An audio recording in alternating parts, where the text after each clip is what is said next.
everyone, welcome back to this channel. We are studying class 11 physics. In that chapter number 5, laws of motion. So we have understood all the previous basic concepts in simple form as well as in vector form in the previous videos. Also numericals related to the previous concept are discussed. Today we are going to study a new concept, a new topic, that is equilibrium of forces. Right? Before you study equilibrium of forces, you need to learn one important definition, and that is concurrent forces. Okay? Now what are concurrent forces? They are the forces which are acting at a same point on a body.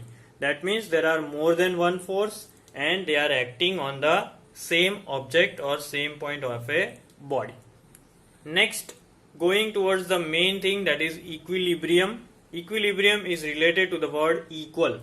When a number of forces acting on a body, that means when concurrent forces are acting on a body at same point and net unbalanced force comes out to be 0. We show that equilibrium as summation of all the external forces as 0. This is the sum of, okay, the symbol of summation. That means even more than one forces are acting, they are acting in a way that the overall result is 0. That means the object is in two conditions. Right? Whenever the summation of all the forces acting on an object is 0, that means there are two conditions. Either the object is at rest or it is moving with uniform velocity, or I am commonly writing as uniform motion. Now you see there are three conditions put over here. You see there is an object, suppose of mass m. Now if you apply a force on this object, if we apply force on this object, now only one force is there, that means the object will move, the object will start moving. But then if in case, suppose there is a force on this side and there is opposite force on this side, okay, let it be force F1 and let it be force F2. You see, if they both are equal, the object will be in equilibrium.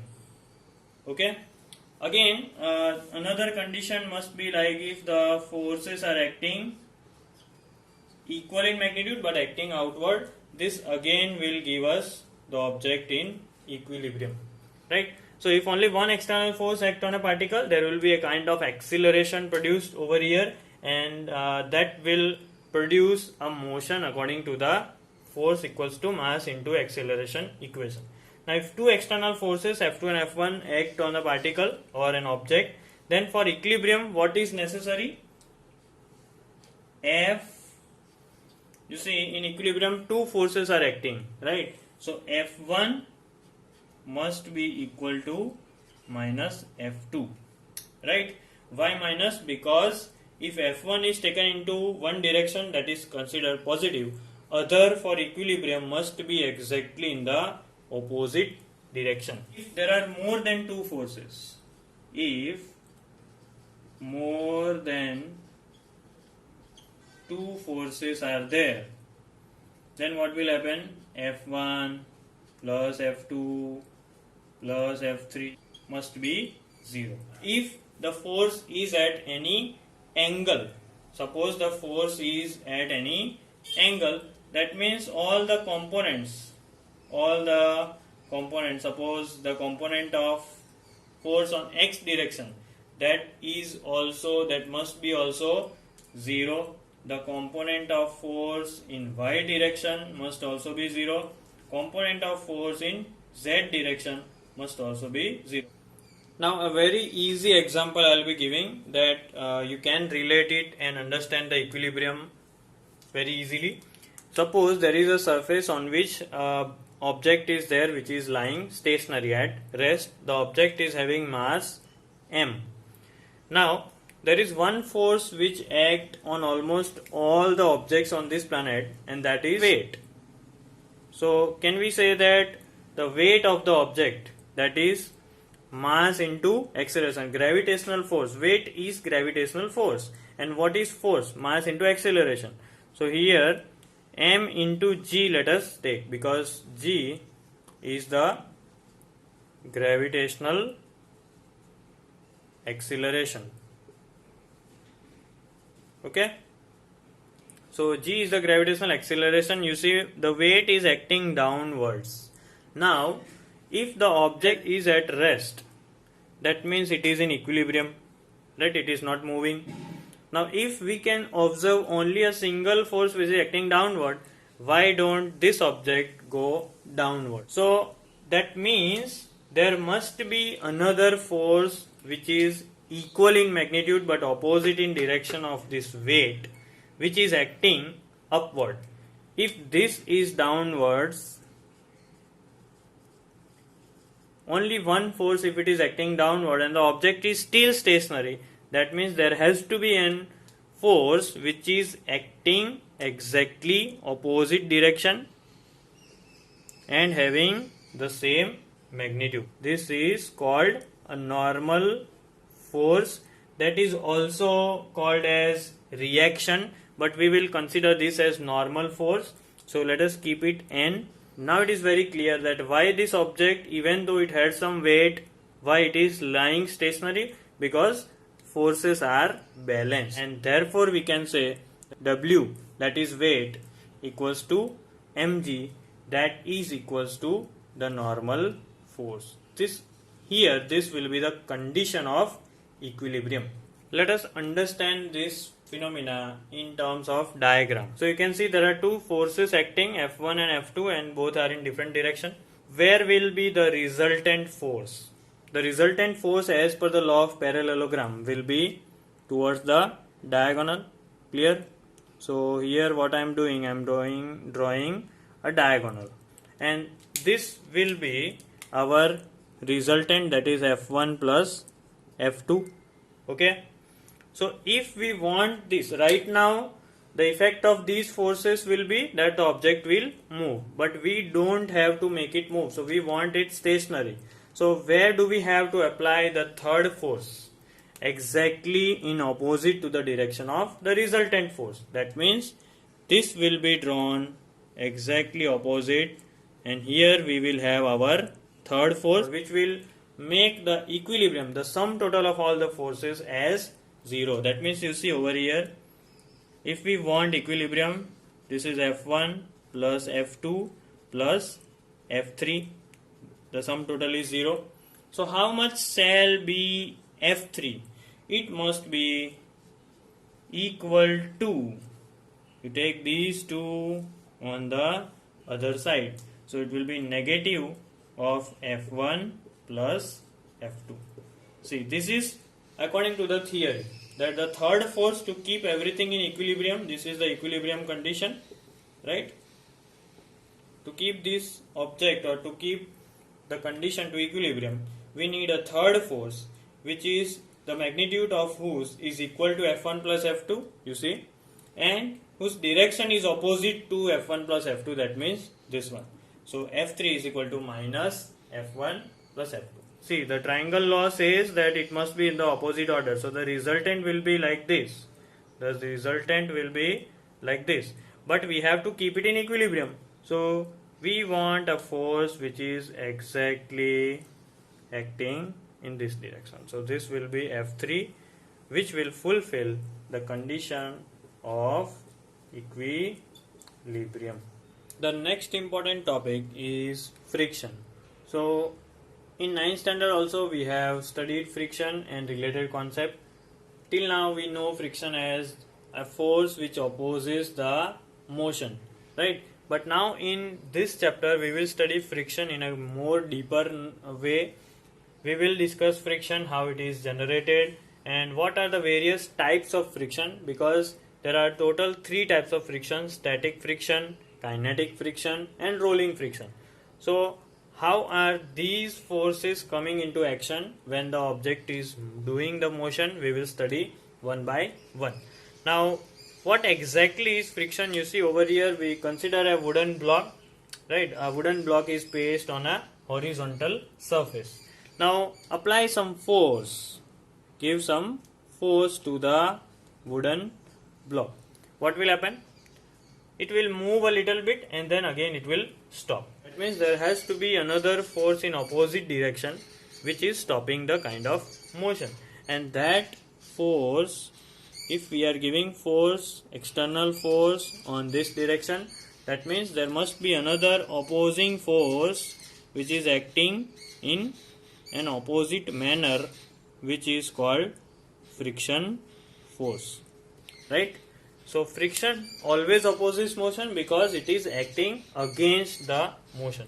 Suppose if you are giving force in this direction, suppose if you are giving force in this direction, external force is in this direction, where will the friction act? This will act exactly over here.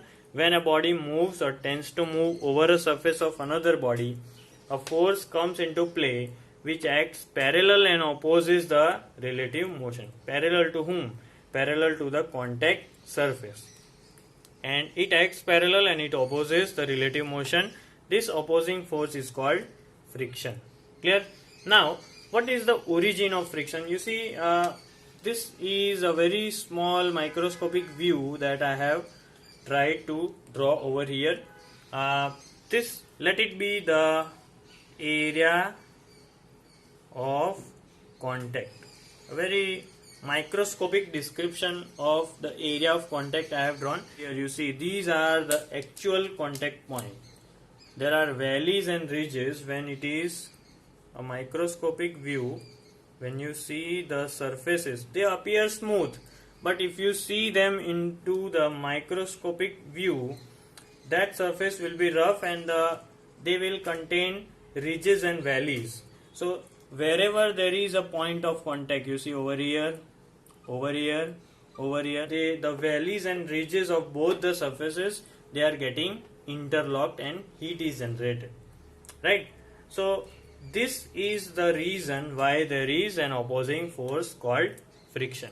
Now let us understand the concept of static and kinetic friction in very simple way. Now you see, consider a wooden block placed over a horizontal table. Now first case, let us apply a small force F on it.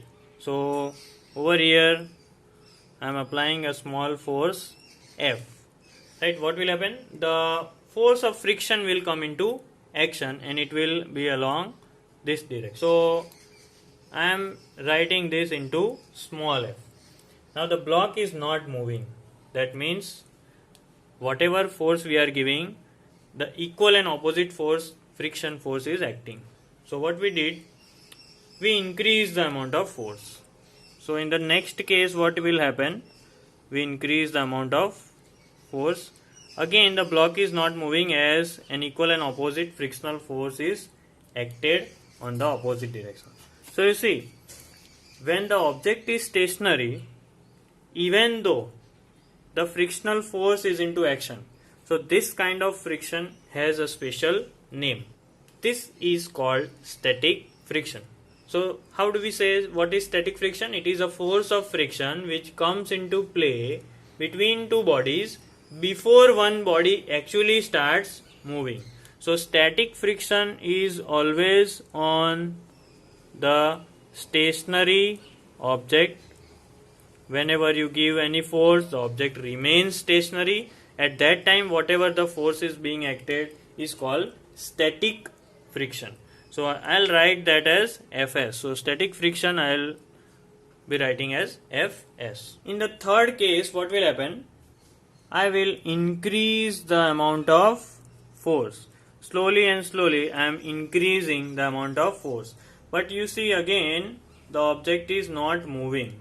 That means still the static friction is acting on the object. This means that as the applied force on the block is increased, the static friction is also increasing. And whenever the applied force and friction force, this is the applied force from external is equal to frictional force, the object will remain stationary, right? So that is why it is called static friction. Now you see the fourth case. we are applying a force, and very slowly what happens, the object starts motion. What will happen now? If you will increase the force, there will come a time when the static friction will not be able to hold the object in the opposite direction. There will be a limit at which the frictional force will oppose the motion, and that limit will be maximum static force, right? Maximum static force. Clear? So what is static friction force? The frictional force acting on the body when it is on the verge of starting the motion is called maximum static friction or limiting frictional force. This is also known as limiting frictional force.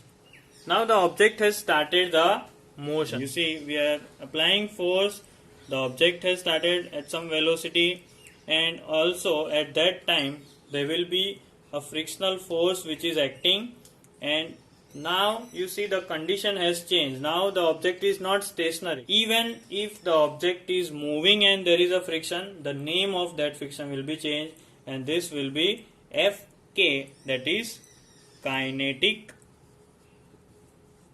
friction. Clear? So what is kinetic friction? Kinetic friction is a friction which comes into play when the body is in a state of steady motion. Kinetic friction keeps the object into steady motion. Clear? But when the external force will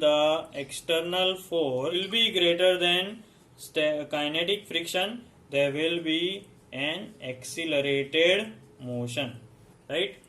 Kinetic friction will not be able to hold the object into steady motion. External force increased, kinetic friction will be up to a limit. That limit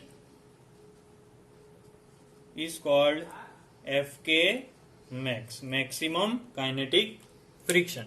Clear? So this was all about static and kinetic friction.